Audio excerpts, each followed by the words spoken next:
అందరికీ నమస్కారం. IYR talks మొదలుపెట్టి ఎఫెక్టివ్గా పోస్టింగ్స్ మొదలుపెట్టి ఒక సంవత్సర కాలం అయింది. ఈ సంవత్సర కాలంలో సబ్స్క్రైబర్స్ బేసు 3,000 నుంచి 33,000 దాకా పెరిగింది.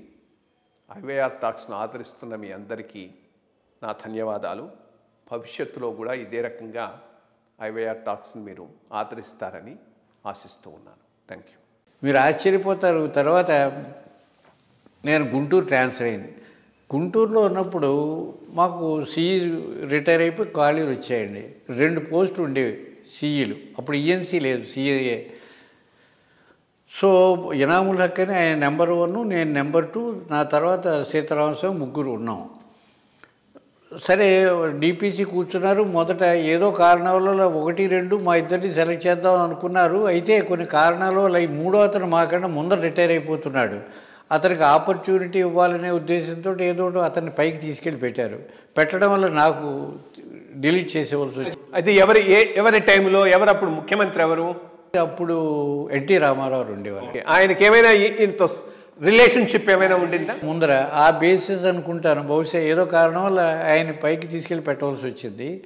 పెట్టేసరికి పాపం రామచంద్రరావుని మాకు మినిస్టర్ ఉండేవాడు. ఆయన చాలా బాధపడ్డాడు. కొండలరావు మిమ్మల్ని ఏం చేయలేకపోతున్నాను నేనంటే, సరేలేండి వచ్చినప్పుడు వస్తుందని చెప్పి వెళ్ళిపోయాను నేను. అది ఇంతట్లో ఈ అర్జున్ రావు ఇక్కడ కమిషనర్ ఆఫ్ ట్రైబల్ వెల్ఫేర్ కింద వచ్చారు. ఆశ్చర్యం. And ex officio secretary. ఆయనకి తెలిసింది. నేను గుంటూరులో ఉండగానే ఒక 2-3 నెలలు అయ్యాక ఫోన్ చేశారు నాకు. కొండలరావు మీకు ఏమైనా అభ్యంతరం ఉందా? నేను ట్రైబల్ వెల్ఫేర్ డిపార్ట్మెంట్లో ఇప్పుడు కొత్తగా ఇంజనీరింగ్ ఎస్టాబ్లిష్ చేస్తున్నాను, ఐటీడీఎస్లో చేసి మిమ్మల్ని చీఫ్ ఇంజనీర్గా వేదలుచుకున్నానంటే, అంటే ఆయనకి కలెక్టర్గా పనిచేసినటువంటి రోజులన్నీ ఇంకా ఆయనకి గుర్తుపెట్టుకుని నన్ను అంత నా మీద అంత ప్రేమ చూపించారు. అది మీకు చెప్పవలసింది. ఆయన చిన్నవారు ఎలాంటి ఆయన చెప్తున్నారండి. ఆయన ఆ రకంగా మొత్తం మీద అంటే నాకు అభ్యంతరం లేదన్నాను. అంతే. వెంటనే ఆయన ఆర్డర్స్ తీసేసుకున్నాడు. నన్ను రండి అన్నారు.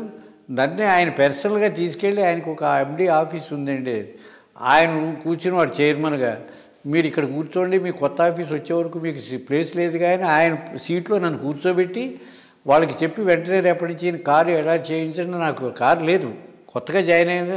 వాళ్ళ కారు తీసుకొచ్చి నా కారు కూడా ఎలా నన్ను కూర్చోబెట్టడం, కారు ఎలా చేయించడం ఆయన పర్సనల్గా దగ్గర కూర్చోబెట్టి చేయించేసాడు. నిజంగా అర్జున్ రావుతో గొప్పతనం. ఇంకా అక్కడి నుంచి తర్వాత కొత్త బిల్డింగ్ కట్టాలి, ఎస్టిమేట్ చేయించేయండి అన్నారు. చేసాం. ఇంకంతే. మీరు కారుకి వెంటనే పెట్టండి అన్నారు. పెట్టిస్తే కారు శాంక్షన్ చేశాడు. కొత్త కారు వచ్చేసింది. ఈ రకంగా మీరు నమ్మరు. అదే టైంలో లక్కీగా శంకరన్ గారు సోషల్ వెల్ఫేర్ ప్రిన్సిపల్ సెక్రటరీగా ఉండేవారు. ఆయన కూడా నా గురించి అంతా తెలుసుకున్నారు. అంటే నాకు అప్పుడు ట్రైబల్ వెల్ఫేర్ సిఈకే సోషల్ వెల్ఫేర్ రెసిడెన్షియల్ స్కూల్స్ కూడా అన్నీ కట్టేవాళ్ళం అండి. ఆయన కూడా అన్నీ చూశారు. చాలా బాగుందని ఇద్దరు బాగా సపోర్ట్ చేసేవారు. ఇంకా అర్జున్ రావు 2 ఏళ్ళు ఇంకా ఆయన దగ్గరే పనిచేస్తూ అలా ఉండిపోయాను నేను. ఇట్లా ఇంకొద్దిగా ఆ రిలేషన్షిప్ చెప్పండి. బికాస్ మీరు చాలా దాన్ని రిమెంబర్ చేసుకుంటూ ఉన్నారు కాబట్టి. ఆయనతో పాటు టూర్స్కు వాటికి వెళ్ళేవారా? ఇదిగా ఉండేవారంటే అండి, మా అబ్బాయి పెళ్ళి తిరుపతిలో చేయవలసి వచ్చింది. అంటే వాడు చిన్నప్పుడు మొక్కుకుందిట మా భార్య, వీడి పెళ్ళి వెంకటేశ్వర స్వామి దగ్గర చేయాలని.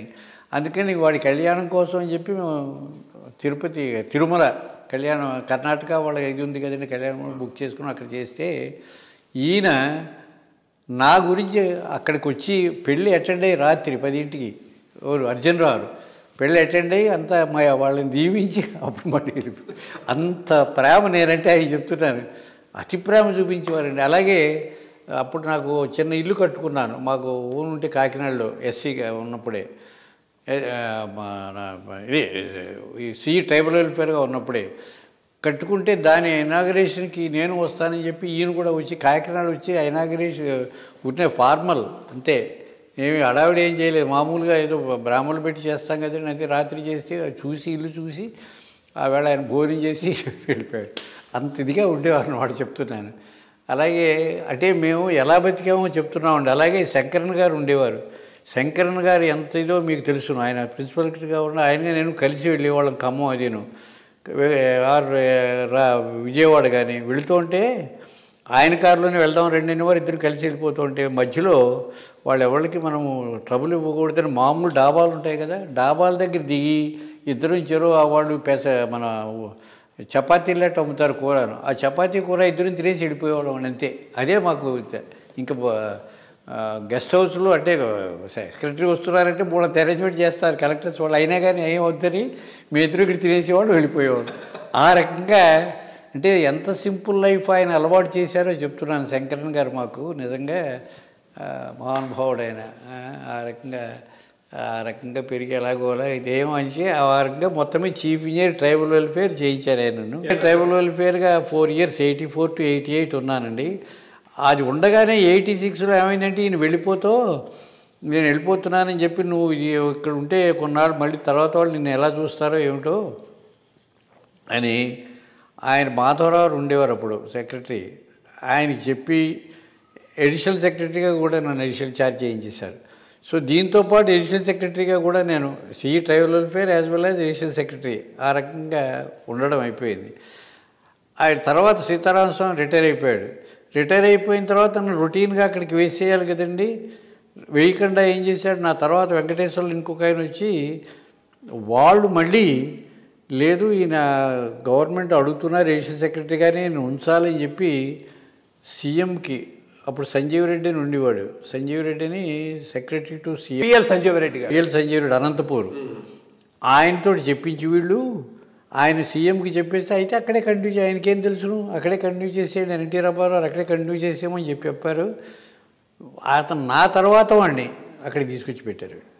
ఈ రకంగా చేస్తే తర్వాత పాపం దొరైస్వామి గారు వచ్చాక అప్పుడు ఆయన అన్నారు ఇది చాలా అన్యాయమైంది, ఇప్పటికీ అసలు 4 ఏళ్ళు 84లోనే ఈయన అసలు సిఈ పంచాయతీరాజ్ అవ్వాలి, మధ్యలో 4 ఏళ్ళు ఏమో ట్రైబల్ వెల్ఫేర్ అయ్యారు, తర్వాత 2 ఏళ్ళు అడిషనల్ సెక్రటరీగా ఉంచారు, ఇప్పటికైనా ఈయన ఏదో చేయాలనేసరికి అప్పుడు అనుకోకుండా గవర్నమెంట్ మారడం ఆ రకంగా జరిగితే నెక్స్ట్ కాంగ్రెస్ గవర్నమెంట్ ఏదో చెంగారెడ్డి గారు ఎవరో వచ్చారు అప్పుడు ఆ టైంలో ఆయన రాసి ఆయనకి చాలా ప్రెషర్ వచ్చిందండి, ఆయన ఒప్పుకోలేదు దొరైస్వామి గారు కావాలని చెప్పి అప్పుడు నన్ను చీఫ్ ఇంజనీర్ పంచాయతీరాజ్ కింద ఆ రకంగా అప్పటి నుంచి పంచాయతీరాజ్లో చేరడం జరిగింది.